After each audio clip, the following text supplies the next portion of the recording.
പിതാവിൻ്റെയും പുത്രൻ്റെയും പരിശുദ്ധാത്മാവിൻ്റെയും നാമത്തിൽ ആമേൻ. എൻ്റെ പ്രിയപ്പെട്ടവരെ, ഇന്ന് ജനുവരി 6 തിങ്കളാഴ്ചയാണ്. കർത്താവ് നിങ്ങളെ ആശീർവദിക്കട്ടെ.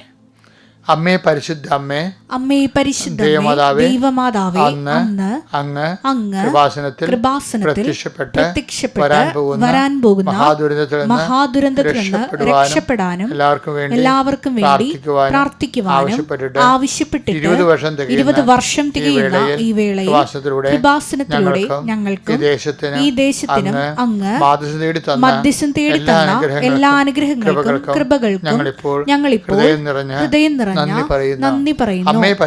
അമ്മേ പരിശുദ്ധ ജപമാല മാതാവേ, സകല കൃപാസനം പ്രാർത്ഥനയോടും ചേർത്ത് ഞങ്ങളിപ്പോൾ പ്രാർത്ഥിക്കുന്ന ഈ കുടുംബത്തിന്റെ പ്രത്യേക നിയോഗം. മക്കളെ, ഇന്നത്തെ ആവശ്യം പറയുക. പരിശുദ്ധമ്മയുടെ മാധ്യസ്ഥത്തില്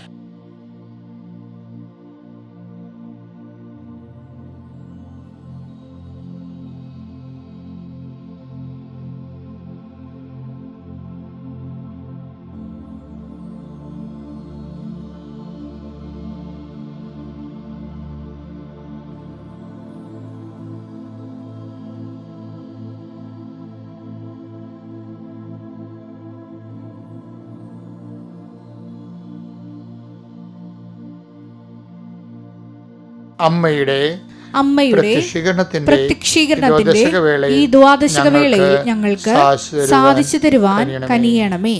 ആമേൻ. വിശ്വാസ പ്രമാണം. സർവശക്തനായ പിതാവും ആകാശത്തിന്റെയും ഭൂമിയുടെയും സൃഷ്ടാവുമായ ദൈവത്തിൽ ഞാൻ വിശ്വസിക്കുന്നു. അവിടുത്തെ ഏകപുത്രനും ഞങ്ങളുടെ കർത്താവുമായ ഈശോമിശിഹായിലും ഞാൻ വിശ്വസിക്കുന്നു. ഈ പുത്രൻ പരിശുദ്ധാത്മാവിനാൽ ഗർഭസ്ഥനായി കന്യകാമറിയത്തിൽ നിന്ന് പിറന്ന് പൊന്തിയോസ് പീലാത്തോസിന്റെ കാലത്ത് പീഡകൾ സഹിച്ച് കുരിശിൽ തറയ്ക്കപ്പെട്ട് മരിച്ച് അടക്കപ്പെട്ട് പാതാളങ്ങളിൽ ഇറങ്ങി മരിച്ചവരുടെ ഇടയിൽ നിന്ന് 3-ാം നാൾ ഉയർത്ത് സ്വർഗത്തിലേക്ക് എഴുന്നള്ളി സർവശക്തിയുള്ള പിതാവായ ദൈവത്തിന്റെ വലതുഭാഗത്തിരിക്കുന്നു. അവിടെ നിന്ന് ജീവിക്കുന്നവരെയും മരിച്ചവരെയും വിധിക്കുവാൻ വരുമെന്നും ഞാൻ വിശ്വസിക്കുന്നു. പരിശുദ്ധാത്മാവിലും ഞാൻ വിശ്വസിക്കുന്നു. വിശുദ്ധ കത്തോലിക്കാ സഭയിലും പുണ്യവാന്മാരുടെ ഐക്യത്തിലും പാപങ്ങളുടെ മോചനത്തിലും ശരീരത്തിന്റെ ഉയർപ്പിലും നിത്യമായ ജീവിതത്തിലും ഞാൻ വിശ്വസിക്കുന്നു. ആമേൻ. സ്വർഗ്ഗസ്ഥനായ ഞങ്ങളുടെ പിതാവേ, അങ്ങയുടെ നാമം പൂജിതമാകണമേ. അങ്ങയുടെ രാജ്യം വരണമേ. അങ്ങയുടെ തിരുമനസ് സ്വർഗത്തിലെ പോലെ ഭൂമിയിലും ആകണമേ. അന്നു വേണ്ടുന്ന ആഹാരം ഇന്ന് ഞങ്ങൾക്ക് തരണമേ. ഞങ്ങളോട് തെറ്റ് ചെയ്യുന്നവരോട് ഞങ്ങൾ ക്ഷമിക്കുന്നത് പോലെ ഞങ്ങളുടെ തെറ്റുകൾ ഞങ്ങളോടും ക്ഷമിക്കണമേ. ഞങ്ങളെ പ്രലോഭനത്തിൽ ഉൾപ്പെടുത്തരുതേ, തിന്മയിൽ ഞങ്ങൾ രക്ഷിക്കണമേ. ആമേൻ. നന്മ നിറഞ്ഞ മറിയമേ, സ്വസ്തി. കർത്താവ് അങ്ങയുടെ കൂടെ സ്ത്രീകളിൽ അങ്ങ് അനുഗ്രഹിക്കപ്പെട്ടവളാകുന്നു. അങ്ങയുടെ ഉദരത്തിൻ ഫലമായി ഈശോ അനുഗ്രഹിക്കപ്പെട്ടവനാകുന്നു. പരിശുദ്ധ മറിയമേ, തമ്പുരാന്റെ അമ്മേ, പാപികളായ ഞങ്ങൾക്ക് വേണ്ടി ഇപ്പോഴും ഞങ്ങളുടെ മരണസമയത്തും തമ്പുരാനോട് അപേക്ഷിക്കണമേ. ആമേൻ. കർത്താവേ, നിന്റെ ഉന്നതമായ നാമത്തിന് സ്തോത്രം ചെയ്യുന്നു. കർത്താവേ, നിന്റെ വിശുദ്ധ പൗരോഹിത്യത്തെ മഹത്വപ്പെടുത്തണമേ. കർത്താവേ, സഭയിലുള്ള സാന്നിധ്യം പ്രകടമാക്കണമേ.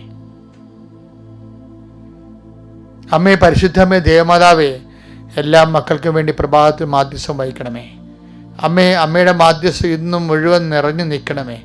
ഞങ്ങൾ വീണ്ടും എല്ലാ ഉത്തരവാദിത്തവും നിറവേറ്റിക്കൊണ്ട് തിരിച്ച് ഭവനത്തിലേക്ക് വരുന്നത് വരെ, ഞങ്ങൾ വിശ്രമിക്കുന്ന ഇടങ്ങളിലേക്ക് ചെല്ലുന്നത് വരെ അമ്മയുടെ മാധ്യസ്ഥം ഞങ്ങളിൽ നിറഞ്ഞു നിൽക്കണമേ.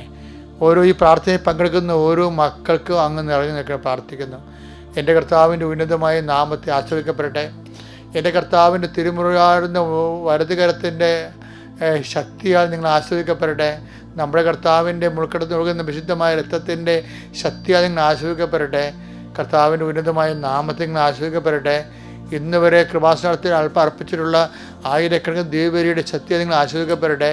ഇന്ന് മുതൽ കൃപാസനം നടന്നിട്ടുള്ള 10,000-കണക്കിന് ആരാധന ശക്തിയാൽ നിങ്ങൾ ഇന്നത്തെ ദിവസം ആശ്രയിക്കപ്പെടട്ടെ. ഞാൻ കരയിലും കടലിലും നടത്തിയിട്ടുള്ള ആയിരക്കണക്കിന് ധ്യാനങ്ങളുടെ ശക്തിയാൽ നിങ്ങൾ ആശ്രയിക്കപ്പെടട്ടെ. എൻ്റെ കർത്താവിൻ്റെ ഉന്നതമായ നാമത്തിൽ നിങ്ങളെ ഭാരപ്പെടുന്ന വിഷയത്തിന് മേൽ ദൈവതീരുമാനം ഉണ്ടാകട്ടെ. നിങ്ങളെ ഭാരപ്പെടുന്ന വിഷയത്തിന് മേൽ ഇന്ന് ദൈവതീരുമാനം ഉണ്ടാകട്ടെ. നിങ്ങളെ പ്രതിരോധിക്കുന്ന വ്യക്തികൾ ഇന്ന് യേശുക്രിസ്തുനാമം നീങ്ങിപ്പോകട്ടെ. നിങ്ങളെ പ്രതിരോധിക്കുന്ന വ്യക്തികൾ ഇന്ന് യേശുനാമം നീങ്ങിപ്പോകട്ടെ. നിങ്ങളെ അഭിമുഖീകരിക്കുന്ന തടസ്സങ്ങൾ ഇന്ന് ഉത്തിതനായ കർത്താവിന് ശക്തിയാൽ മാറിപ്പോകട്ടെ. നിങ്ങൾ അഭിമുഖീകരിക്കുന്ന തടസ്സങ്ങൾ യേശുക്രിസ്തു ശക്തിയാൽ മാറിപ്പോകട്ടെ. കർത്താവെ കടന്നു വരണമേ, കർത്താവെ ശക്തി ഒഴുക്കണമേ. കർത്താവെ ഈ പ്രാർത്ഥനയിൽ ഭക്തിയോടെ പങ്കെടുക്കുന്ന 10,000-കണക്കിന് മനുഷ്യരുണ്ട് കർത്താവെ. അവരെല്ലാം നീ ആശീർവദിക്കണം. അവിടെ ഇടങ്ങളിലെല്ലാം നീ കയറി ചെല്ലണം. അവിടെ സങ്കടങ്ങളിൽ ഒറ്റപ്പെട്ടു പോയ നിമിഷങ്ങളിലെല്ലാം കർത്താവിൻ്റെ ശക്തി നിങ്ങളിലേക്ക് ആപസിക്കട്ടെ.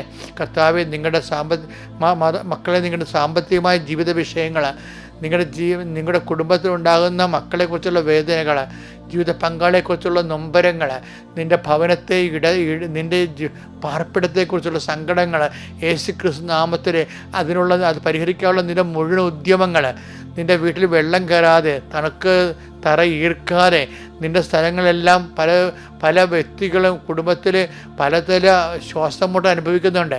ചില ആൾക്കാർ ചില സൈഡിലൊക്കെ കാട് വളർന്നു നിൽക്കുന്ന കാരണം അതിൽ ഉടയക്കാരെ വെട്ടണമില്ല. പാമ്പുകളെല്ലാം നമ്മുടെ വീട്ടിൽ കയറി വരുന്നു, പറഞ്ഞിട്ട് കേൾക്കണമില്ല. അങ്ങനെ വിഷമിക്കുന്നവരുണ്ട്.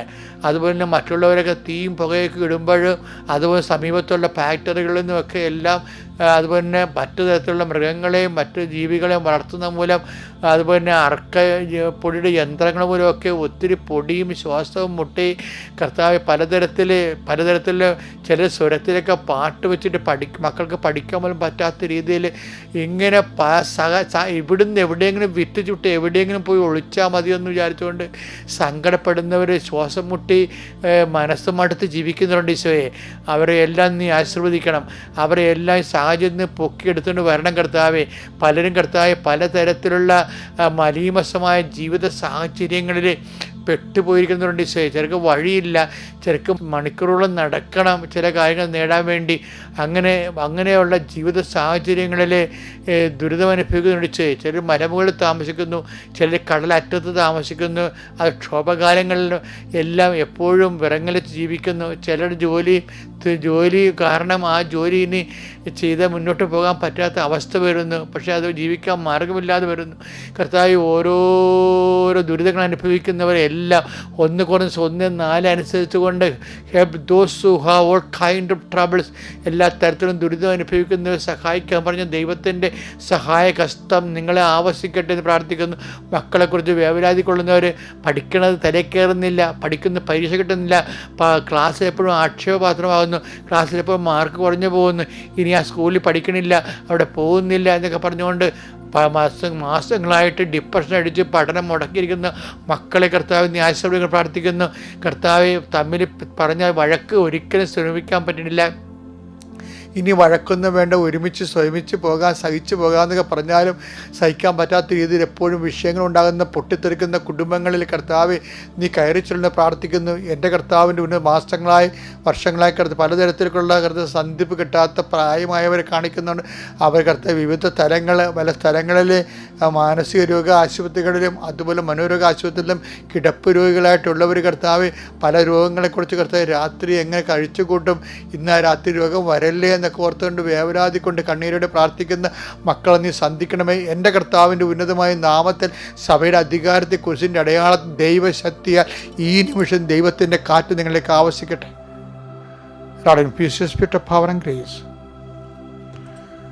മക്കളെ, നമ്മളിന്ന് വായിക്കാൻ പോകുന്നത് അവൻ്റെ ഓർമ്മയ്ക്കായി ചെയ്യുവാൻ എന്നുള്ള വാക്യമാണ്. ആ വാക്യം വായിച്ചേ. 1 കൊരിന്തോസ് 11:11-23-24 വാക്കുകൾ. കർത്താവിൽ നിന്ന് എനിക്ക് ലഭിച്ചതും പൗലോസിന് ലഭിച്ചതും പൗലോസ് നിങ്ങളെ ഭരമേൽപ്പിച്ചതുമായ കാര്യം ഇതാണ്. കർത്താവായ യേശു താൻ ഒറ്റിക്കൊടുക്കപ്പെട്ട രാത്രിയിൽ അപ്പമെടുത്ത് കൃതജ്ഞത അർപ്പിച്ചതിന് ശേഷം അത് മുറിച്ചുകൊണ്ട് അരുളി ചെയ്തു, ഇത് നിങ്ങൾക്ക് വേണ്ടിയുള്ള എന്റെ ശരീരമാണ്, എന്റെ ഓർമ്മയ്ക്കായി നിങ്ങൾ ഇത് ചെയ്യുവിൻ. അപ്രകാരം തന്നെ അത്താഴത്തിന് ശേഷം പാനപാത്രമെടുത്ത് അരുളി ചെയ്തു, ഇത് എന്റെ രക്തത്തിലുള്ള പുതിയ ഉടമ്പടിയാണ്. നിങ്ങൾ ഇത് പാനം ചെയ്യുമ്പോഴെല്ലാം എന്റെ ഓർമ്മയ്ക്കായി ചെയ്യുവിൻ. കുർബാന പോരാ. വിശുദ്ധ സെബസ്ത്യാനോസ് പറഞ്ഞ അഗസ്ത്യൻ പറഞ്ഞാണ് പരിശുദ്ധ കുർബാന പോരാ. ഇനി വീണ്ടും കർത്താവ് വചനം മാംസമായി മനുഷ്യാവതാരം ചെയ്താലും കുരിശിൽ മരിച്ചാൽ പോലും അങ്ങനെ ഉണ്ടാകത്തില്ല എന്നൊക്കെയുള്ളതാണ് ചെയ്തത്. പക്ഷെ അതല്ല, ദൈവത്തിന് കുർബാന പോലെ ഇനി ഒന്നും ചെയ്യാൻ പറ്റത്തില്ല. അത്രയൊക്കെ സൂപ്പറാണ്. ഇതിനകത്ത് വരുന്നൊരു വിഷയം എന്നറിയാമോ? കുർബാന എന്ന് പറയുന്നത് ഈ ലാറ്റിൻ മാസിലെ the mass is ended go in peace എന്ന് പറയും. ജനങ്ങൾക്ക് പിരിഞ്ഞു പോകാം. അവിടുത്തെ മാസം എന്ന് പറയുന്നത് ജനക്കൂട്ടമാണ്.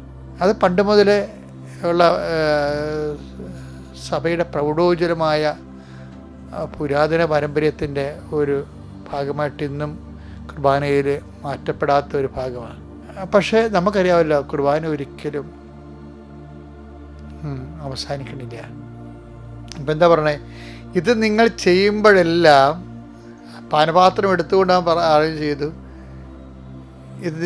ഇത് പാപമോചനത്തിനായി ചിന്തപ്പെടാനിരിക്കുന്ന പുതിയ ഉടമ്പടിയുടെ രക്തത്തിലുള്ള എൻ്റെ പാനപാത്രമാകുന്നു.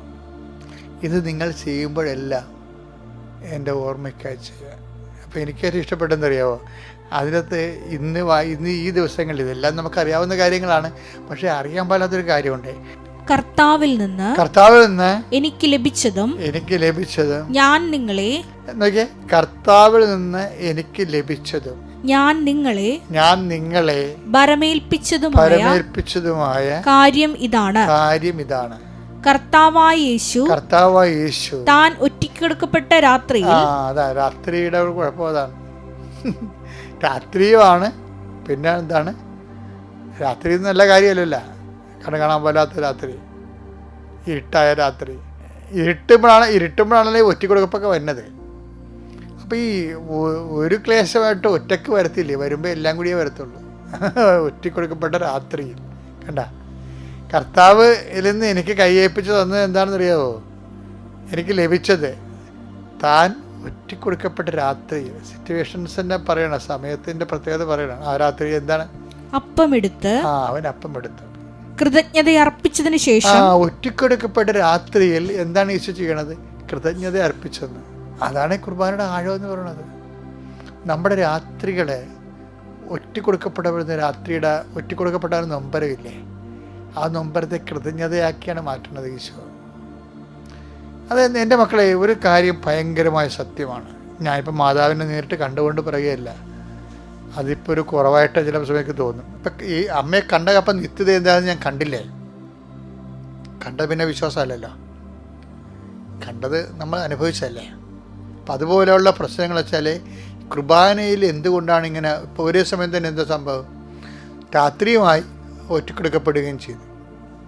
ഈ ഒറ്റക്കൊടുക്കപ്പെട്ടവൻ്റെ രാത്രികളിലെ ഈശോ ചെയ്തത് എന്താണ്? കൃതജ്ഞത പ്രകാശിപ്പിച്ചെന്നാ പറയണം. ആ ഈശോയിലേക്ക് ഭയങ്കര ദൂരമാണ്. എല്ലാവരും ആൾത്തർ ക്രിസ്തുസൊക്കെ ഞങ്ങൾ സെമിനാരി പഠിക്കുന്ന സമയത്തൊക്കെ എപ്പോഴും പറയും, വൈദികൻ ആൾത്തർ ക്രിസ്തുസാന്ന് പറയും. അപ്പം ഞാനത് വലിയ ഭയഭക്തിയോടെ അംഗീകരിച്ച് ഇപ്പോഴും അംഗീകരിക്കുന്നുണ്ട്. കാര്യം സഭയുടെ പഠനങ്ങൾ അതാണ്. പക്ഷെ അതല്ല പ്രശ്നം. അതൊക്കെ എന്തുമാത്രം ദൂരമാണെന്നറിയാവോ? ക്രിസ്തു ഒറ്റക്കൊടുക്കപ്പെടുന്ന ക്രിസ്തു ആരാണെന്ന് ചോദിക്കുമ്പോൾ ക്രിസ്തു സ്വത്വം എന്താണ്? ഒറ്റക്കൊടുക്കപ്പെടുന്ന ഒരു രാത്രിക്ക് അവകാശമാകുമ്പോൾ സ്വത്വം പറയാൻ കഴിയണല്ലേ ക്രിസ്തു? പറയാൻ കഴിയുമോ? അപ്പോൾ എന്ത് അകലമാണ് യാത്ര ക്രിസ്തു എന്ന് പറയുമ്പോൾ. അപ്പോൾ നമുക്കതിനു വേണ്ടി പരിശ്രമിക്കാനേ പറ്റത്തുള്ളൂ. ഈ പരിശ്രമമാണ് ജീവിതം. എന്നിട്ട് എന്ത് ഈശോ പറയും? അപ്പം എടുത്തിട്ട് മുറിച്ചിട്ട് പറയും, മുറിക്കുമ്പോഴേ എല്ലാ മുറിവുകളും ഓർമ്മയ്ക്കായി ചെയ്യാൻ പറയും.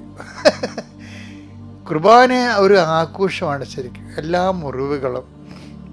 പക്ഷേ ആ മുറിവേറ്റ എന്തിനാണ്? ആ മുറിവേറ്റത് അവൻ്റെ ഓർമ്മയ്ക്കായാണ്. അപ്പം എടുത്ത് മുറിച്ച് പറഞ്ഞ് ഇതിൻ്റെ ഓർമ്മയ്ക്കായി ചെയ്യാൻ. എല്ലാ മുറിവുകളും അവൻ്റെ ഓർമ്മയ്ക്കായി ചെയ്യാനുള്ളതാണ്. നമ്മൾ ദൈവസ്നേഹം വർദ്ധിക്കാനും കൃപ വർദ്ധിക്കാനും അപ്പം മുറിക്കുമ്പോഴേ കർത്താവ് അത് കൃതജ്ഞതാസ്തോത്രം ചെല്ലുമ്പോഴേ പരിശുദ്ധാത്മാവ് അതിലേക്ക് ആവശ്യിക്കും. എല്ലാ മുറിവുകളും ഓർമ്മ ആഘോഷിക്കുമ്പോഴേ അതിൽ പരിശുദ്ധാത്മാവ് നിറയും. മുറിവുകൾ ആഘോഷിക്കപ്പെടണം, കുർബാനയായി ആഘോഷിക്കപ്പെടണം. മുറിവുകൾ പരിശുദ്ധാത്മാവ് നിറയാൻ വേണ്ടി ദൈവത്തിൻ്റെ പരിപാലനയായി തിരിച്ചറിഞ്ഞുകൊണ്ട് ദൈവസ്നേഹം വർദ്ധിക്കാൻ ഉള്ള ബലം, ആത്മീയ ബലം ദൈവം നിങ്ങൾക്ക് നൽകട്ടെ. നിങ്ങൾ ശക്തരാകുക, മുറിവുകളിൽ പതറാതെ മുന്നോട്ട് പോവുക. Praise Lord. അത്യപൂർവ ദൈവാനുഭവങ്ങൾ ഇനി നിങ്ങൾക്കും സ്വന്തം. ഈ യൂട്യൂബ് ചാനൽ ഇതുവരെ സബ്സ്ക്രൈബ് ചെയ്തിട്ടില്ലെങ്കിൽ ഇപ്പോൾ തന്നെ സബ്സ്ക്രൈബ് ചെയ്യുക. ഈ വീഡിയോ ഇപ്പോൾ തന്നെ നിങ്ങളുടെ സുഹൃത്തുക്കൾക്ക് ഷെയർ ചെയ്തുകൊണ്ട് കർത്താവിന്റെ പ്രേക്ഷിതരാകുക.